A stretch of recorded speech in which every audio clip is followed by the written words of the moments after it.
Hey everyone, bit of a different video today. A hot topic of conversation in triathlon at the moment, relative energy deficiency in sport. And you're probably thinking, what the hell gives you the authority to talk about relative energy deficiency in sport, or also known as REDS? So in 2021, I was diagnosed with REDS. And then from there I started learning more about the syndrome. And my background is in exercise science, and the more I started learning about it, the more I realized that actually I think this is pretty prevalent in the triathlon population and not many people know about it. And so I enrolled in a graduate program to start research, and so learned how to do research and all that kind of stuff. And then I started in a master's of research after that, and then eventually in a PhD, which I've been doing for the last 2 years. And the PhD is specifically looking at REDS in triathletes, what they know about it, how it's affecting them. And the primary focus of my PhD is to develop an education resource, which we can then give out to the triathlon world, and hopefully prevent REDS and equipped people with the information to be able to pick up the signs and symptoms early enough. So what actually is relative energy deficiency in sport? So it was coined in 2014 by the International Olympic Committee, which built on the female athlete triad to encompass both male and female athletes, and they sort of started to realize that it was much more complex than initially thought. And also one thing to note is there was actually a new consensus statement which was released in 2023, which we're going to put on the screen here. And just for terminology's sake, it actually used to be known as REDS, and now it's just known as REDS, so REDS. Just the researcher in me getting a bit finicky with the terminology there. What actually is it?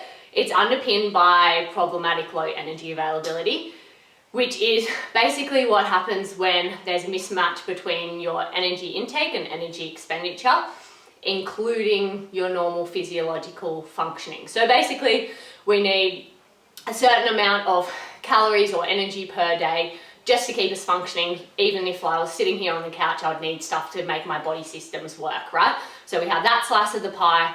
And then obviously triathletes, we have quite a high training load, which is high energy expenditure, which means we need to eat a lot more. So then we have that sort of part of the pie there. And what happens is usually we are exercising too much for people who have it, and then they're not eating enough. So then the part for your normal physiological function, energy starts coming away from that, because those body functions that are not considered essential, such as reproductive health and then even bone health, we start taking energy away from that, so your body can just try and repair itself and even just live, really. Some of the symptoms or health consequences of REDS, we're gonna pop the wheel. There's this big wheel, beautiful wheel done by the IOC, which has a whole range of the health consequences, but the main ones that are kind of really important to note, and will give you a bit of an idea of if you might have it or if you might see someone who has it. So a really good marker for females is loss of menstruation, which is also known as amenorrhea. If you're female and you don't have your period for 3 months in a row, that's can be a key indicator. Obviously there's a lot of other conditions like PCOS and stuff like that, which can affect your period, but for the purposes of this video, we're going to talk about it as if it was REDS. If you haven't had your period naturally for 3 months in a row, that's definitely a red flag there. Also important to note that a lot of the time, obviously a lot of females are on some form of contraceptive, and that contraceptive can obviously mask whether you're in low energy availability because you're not getting your natural period per se. So that's an important one to consider too. For example, for me, I was amenorrheic, or didn't have my period for 3 years before I was actually diagnosed with REDS. And then even when I was diagnosed with it and trying to get that energy balance back up, it took me another 18 months to get my period back. For males, it's a bit harder to know exactly if you've had it, but it's the same thing with your sex hormone. So in males, the sex hormone is testosterone, so which obviously you can only tell by doing a blood test. So if your testosterone is low, then yeah, that can also be an indicator of it, because when you're in low energy availability and your sort of body's trying to conserve that energy, your sex hormones is the first thing it takes energy away from for both male and females.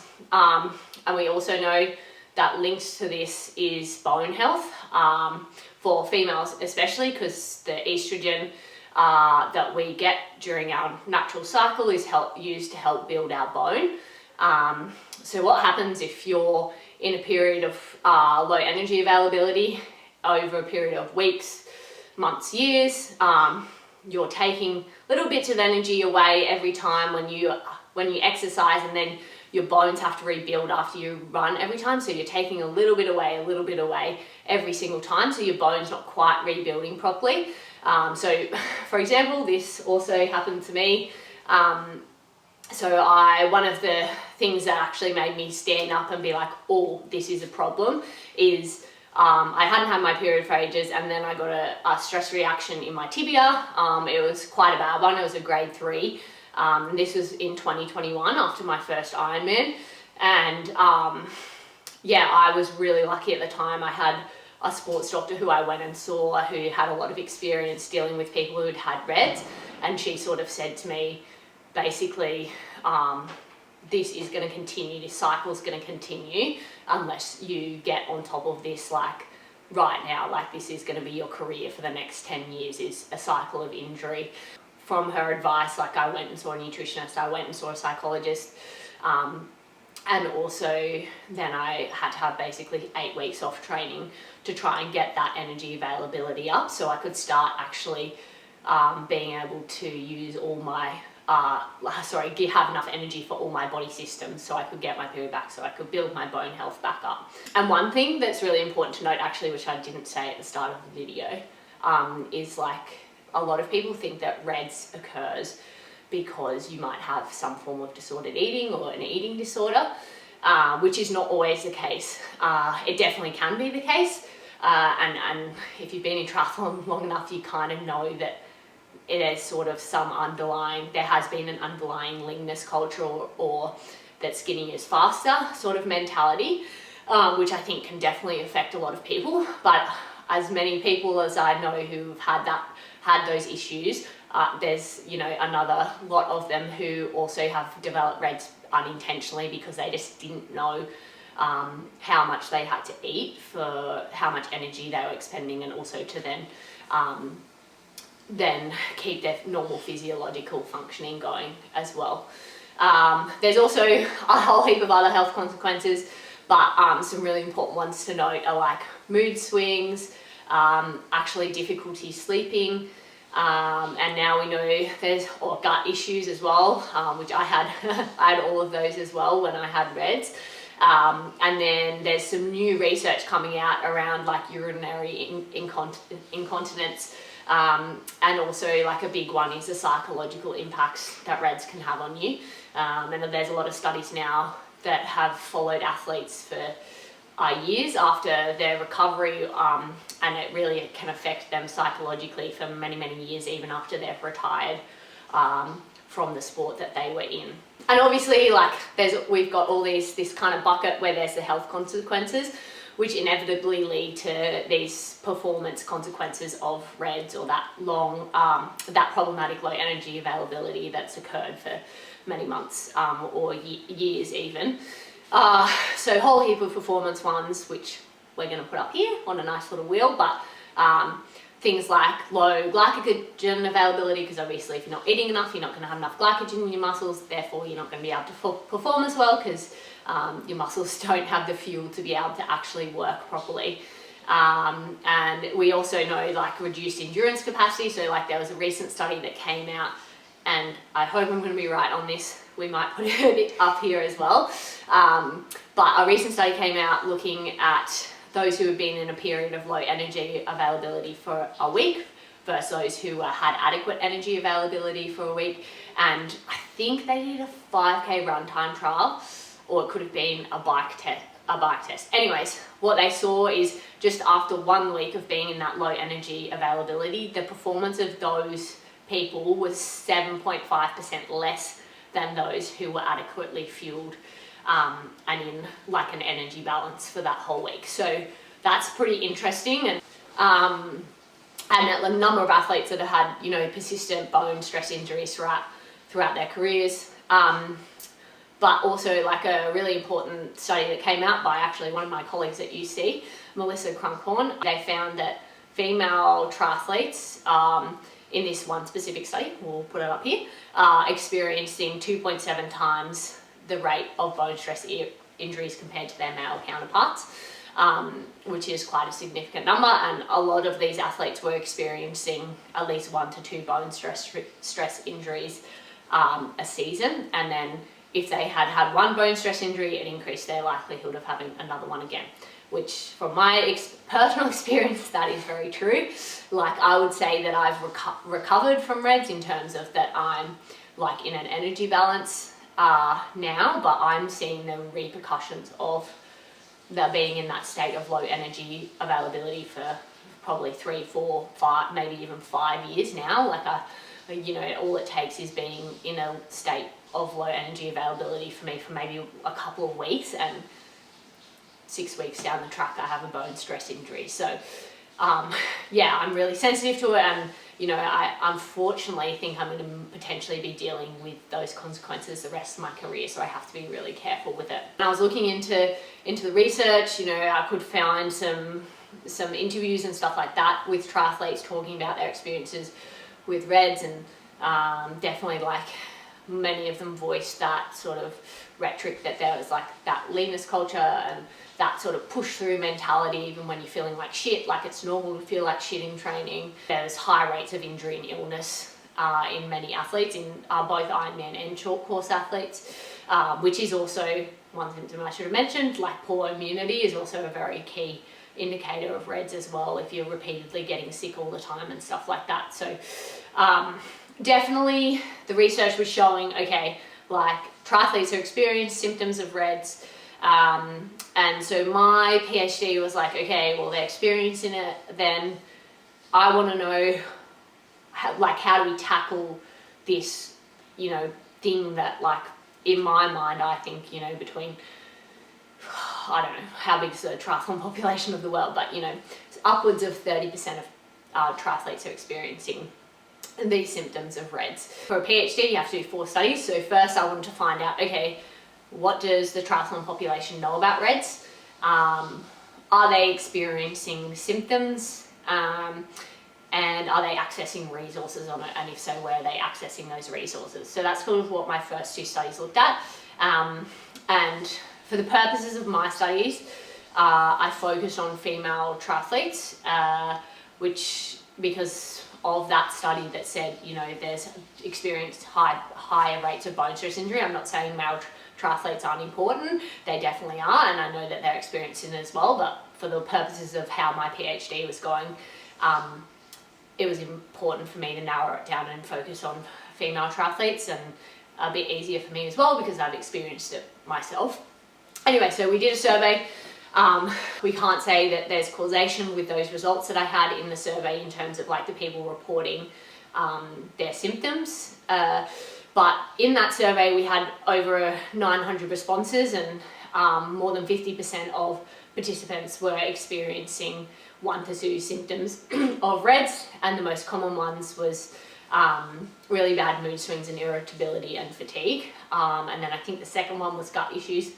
Don't quote me on that, but I should have the research right up in front of me.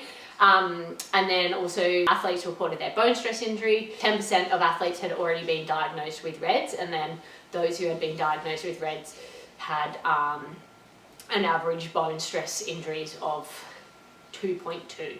Sorry, getting into the weeds here. We probably don't need to go into that in depth. Anyways, but the main part of my PhD that I want to do is focus on the education. So learning about how people want to receive education on the topic and what they already know about it was the really important thing in those first 2 studies. So basically we have established that, and lo and behold, people want to learn through multimedia, which is pretty much probably what we could have guessed. But for the purposes of doing it rigorously and properly with research, we have done it that way to make sure that we've crossed all our I's and crossed all our X's and dotted all our I's, crossed all our T's and dotted our I's. One thing I've learned doing a PhD is the wheels of research move slowly. So in terms of my research, I'm kind of like about halfway through and working now towards that, building that education tool, which we can then get out to the world and see if that helps in terms of changing behaviour in athletes and coaches. And then if like people are actually retaining that knowledge that they take in. So yeah, it's pretty exciting. There's lots of research that is continuing to come out on RED-S. It's definitely a topic that's been more noticed and more recognised, and I think one of the key things to know about it is that if you want to get into the weeds of it a bit more is that, and one of the things that I found in my study is that people just think it's a lack of energy, or they don't realise that it includes the normal physiological functioning as well, and it's quite nuanced. Like all these body systems interconnect with each other and affect each other in different ways. So that makes it obviously quite hard to diagnose sometimes, and obviously there's other diseases or deficiencies that can affect your body systems as well. Yeah, people can get a little bit confused, but I think it's really important to hammer home like that there is like serious health consequences. And if you don't care about that, there's serious performance consequences as well. You know, like I've seen, if you want hard numbers, and obviously I've been training more too, but because I've been able to train more because I'm not injured and sick all the time. But you know, my FTP was 270 watts and now it's 300 watts. And yes, obviously that also includes a couple of years of training, but there's no way I would have got to that if I was still in low energy availability. And all you have to do is also go and look at my times over the years. Obviously, if you're not sick and injured and don't have RED-S, you can train more, and if you can train more, you can get better and you can perform better. Yeah, thanks so much for watching this video. Hopefully you made it to the end. We're going to put all the links to the research in the description. If you have any questions, feel free to message me. I'm very passionate about the subject, obviously. But yeah, I mean, the whole point of this video and the research I'm doing is so that we can educate triathletes and then hopefully the broader endurance sport world and sporting world on RED-S, so that we can see people not having those health and performance consequences and then being able to push those performance boundaries because they're aware of it. And if not that, being able to pick it up super early so you don't see those long-term health consequences coming back to bite you in the butt multiple times over, which mine are biting me in the butt still, so don't be me. But yeah, thanks for following along. If you have any questions, feel free to message me.